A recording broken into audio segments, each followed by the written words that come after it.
ज़राई क़वानीन पर किसानों के एहतजाज का आज 23वां दिन है और तातुल हुनूस बरकरार है।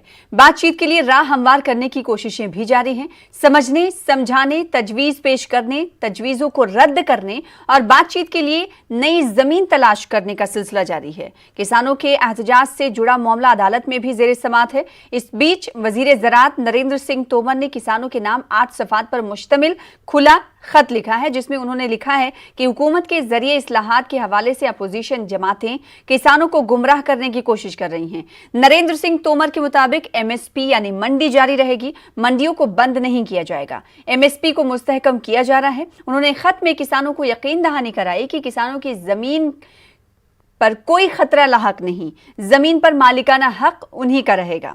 वजीर आजम नरेंद्र मोदी ने भी किसानों से नरेंद्र तोमर के खत को पढ़ने की अपील की है, रीट्वीट किया है। उन्होंने रीट्वीट करते हुए लिखा कि तोमर जी ने किसान बहनों और भाइयों को खत लिखकर अपने जज्बात का इजहार किया है, मुखलिसाना बात करने की कोशिश की है। सभी अन्नदाताओं से मेरी गुजारिश है कि वो इसे जरूर पढ़ें।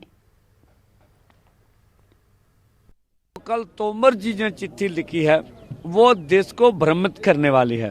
उनमें कुछ भी नया नहीं है, वही बातें पहले थी, वही बातें अब कर दी गई हैं। तो उसमें कुछ नया होता तो हम उससे टिप्पणी करते। ये बातें पिछले 6 महीनों से की जा रही हैं, तो लगातार ये क्यों किया जा रहा है? ये भाजपा की एक स्यो नयोजित नीति का हिस्सा है।